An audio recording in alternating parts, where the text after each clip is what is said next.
कंकाल का रहस्य। चौरा गांव के खेतों में इन दिनों खुदाई का काम चल रहा था। असल में इसी गांव से होकर एक अच्छी सड़क गुजरनी थी, इसलिए यहाँ खुदाई शुरू की गई थी। अचानक एक दिन खुदाई करने वाली मशीन से कुछ टकराता है।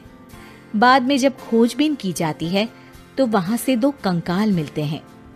पुलिस गांव के लोगों से पूछताछ शुरू करती है। आप लोगों को क्या लगता है ये किसके कंकाल हो सकते हैं? अरे साहब, हमें क्या पता ये किसके कंकाल है, आप ही लोग पता लगाइए। हम लोग तो बहुत ज्यादा डरे हुए हैं। हाँ, हमारी फॉरेंसिक टीम अभी आ रही है। ये बताओ कि इस गांव के रहने वाला कोई जोड़ा गायब तो नहीं ना? क्योंकि शुरुआती जांच में तो ये बात सामने आ रही है कि एक कंकाल किसी पुरुष का है तो एक किसी महिला का। साहब, हमें तो बहुत डर लग रहा है। ऐसे कंकाल मिलने का मतलब गांव के आसपास ही किसी की हत्या हुई है या फिर किसी को जलाकर मार डाला गया है। हाँ साहब, हम अपने परिवार को लेकर बहुत ही ज्यादा परेशान हैं। देखिए, आप लोगों की परेशानी हम समझ सकते हैं, लेकिन आप लोगों को पुलिस का सहयोग करना होगा, क्योंकि आपके सहयोग के बगैर हम ये पता नहीं लगा सकते हैं कि आखिर ये किसके कंकाल है और इनकी हत्या किसने की। ठीक है साहब, गांव के लोग आपका पूरा सहयोग करेंगे। हाँ साहब, पूरा सहयोग करेंगे। तो फिर ठीक है, हम अपनी जांच शुरू कर देते हैं। कुछ दिन बाद जांच रिपोर्ट आ जाती है।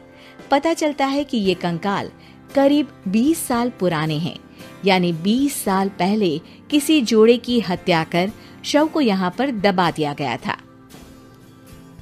इंस्पेक्टर राघव, ये बताओ कि 20 साल पहले की मर्डर मिस्ट्री क्या अब सुलझ सकती है? हाँ सर, क्यों नहीं। लेकिन अब सबूत और गवाह काफी मिट गए होंगे। मुश्किल तो होगी, लेकिन शायद किसी परिवार को इंसाफ मिल सके। इंस्पेक्टर राघव, आप बिल्कुल सही कह रहे हैं। किसी परिवार को तो इंसाफ मिलेगा ही और किसी को उसके किए की सजा भी मिलेगी। जी सर, मैंने तो जांच शुरू भी कर दी है। 20 साल पहले इस गांव के 2 जोड़े अचानक कहीं गायब हो गए थे।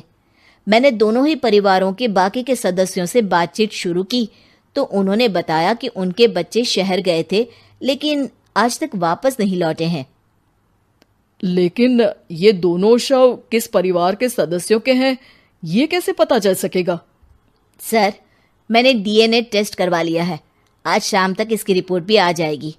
अच्छा, ठीक है। उसी शाम को सर, डीएनए रिपोर्ट के मुताबिक ये दोनों ही लाशें चौरा गांव के रहने वाले प्रधान सुल्तान सिंह के बेटे और बहू की है।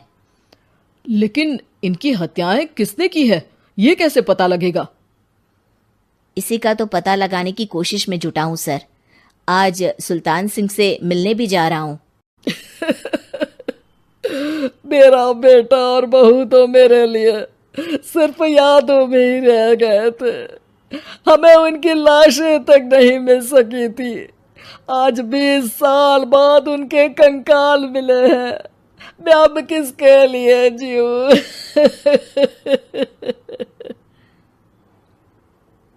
लेकिन सर, क्या आपकी किसी से कोई दुश्मनी थी? अपने बेटे बहू की हत्या के लिए आप किसे जिम्मेदार मान रहे हैं? अब मैं किसका नाम बोलूं? मेरी तो किसी से दुश्मनी नहीं थी, बस मेरे बेटे बहू को कोई वापस ला पाता।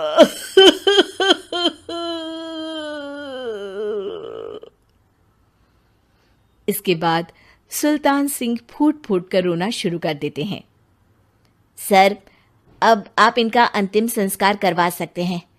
कम से कम इनका शरीर ना सही, इनका कंकाल तो आपको मिला है। लेकिन हाँ, अगर आपको कुछ भी याद आए तो जरूर बताइएगा। मेरी तो बेटा अब उम्र हो गई है, लेकिन मेरे बेटे और बहू के हत्यारों का जरूर पता लगाइएगा, क्योंकि जब तक हत्यारे पकड़े नहीं जाएंगे मेरा मन नहीं मानेगा। सर, हमारी पूरी कोशिश रहेगी हत्यारे को पकड़ने की। लेकिन एक बात बताइए, उस वक्त आपको किस पर शक गया था? उस वक्त मेरे एक ड्राइवर को पकड़ा गया था, लेकिन सबूतों के अभाव में उसे छोड़ दिया गया था। अच्छा, और ड्राइवर पर कैसे शक हुआ था? क्योंकि उस दिन ड्राइवर छुट्टी पर था। उस समय लेकिन लाश क्यों नहीं मिल सकी थी? उस वक्त पुलिस ने बहुत कोशिश की थी, लेकिन दोनों की डेड बॉडी नहीं मिल सकी थी। ठीक है, हमारी तफ्तीश चल रही है, मैं फिर आऊंगा। इसके बाद इंस्पेक्टर वहां से चला जाता है और सुल्तान सिंह अपने बेटे और बहू की याद में खो जाते हैं। कुछ दिन बाद सुल्तान सर, एक बात बताइए, जब आपके बेटे बहू की हत्या हुई थी, उसी के आसपास आपके ही गांव का रहने वाला एक और जोड़ा उसी वक्त गायब हो गया था ना? हाँ सर, अलका और अभिषेक, वो भी मेरे बच्चों जैसे ही थे। तो फिर वो कहाँ है? उनका भी आज तक पता नहीं चल सका, लेकिन बताते हैं कि कुछ साल पहले अभिषेक को गांव के ही किसी आदमी ने मुंबई में देखा था, लेकिन फिर वो गायब हो गया। यानी अभिषेक और अलका की हत्या नहीं हुई थी, बल्कि उन्होंने किसी वजह से खुद ही गांव छोड़ दिया था। हाँ, हो सकता है, क्योंकि अभिषेक मेरे बेटे संतोष का अच्छा दोस्त था और उसका मेरे घर भी आना जाना लगा रहता था। हो सकता है कि उसने मेरे बेटे और बहू के बारे में सुन लिया हो और ये गांव छोड़ दिया हो सकता है। उनके परिवार का कोई अब नहीं रहता क्या इस गांव में? अब तो कोई नहीं रहता। एक चाचा थे, लेकिन उन्होंने भी अपना पुश्तैनी मकान बेच दिया है। वो भी अब कहीं शहर में ही बस गए हैं। ओह, अभिषेक और अलका के बारे में भी पता लगाना होगा। हो सकता है कि वही इस हत्या के बारे में कुछ बता सके। हो तो सकता है, लेकिन वो बेचारे तो खुद ही वक्त के मारे थे, वो क्या बताएंगे। फिर भी सर, जब केस दोबारा खुला है तो जांच तो करनी ही पड़ेगी, और इस बार तो लाशें भी बरामद हुई है। कुछ दिन तक लगातार तफ्तीश चलती रही। एक दिन थाने से सुल्तान सिंह को फोन आता है।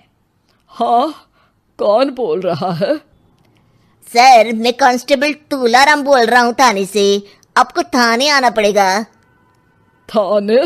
लेकिन क्यों? सर, किसी की पहचान करवानी है। अच्छा ठीक है, मैं दोपहर तक पहुंचता हूँ। सुल्तान सिंह दोपहर में थाने पहुंचता है। कई पुलिस के अधिकारी वहां मौजूद रहते हैं। सर, आपके बेटे की हत्या का रहस्य आज शायद सुलझ जाए। अच्छा इंस्पेक्टर राघव, पर वो कैसे? सर, उस आदमी को देखिए, क्या वही अभिषेक है? सुल्तान सिंह की आंखों में हैरानी से आंसू आ जाते हैं। हाँ सर, यही अभिषेक है। ये आपको कहाँ से मिला?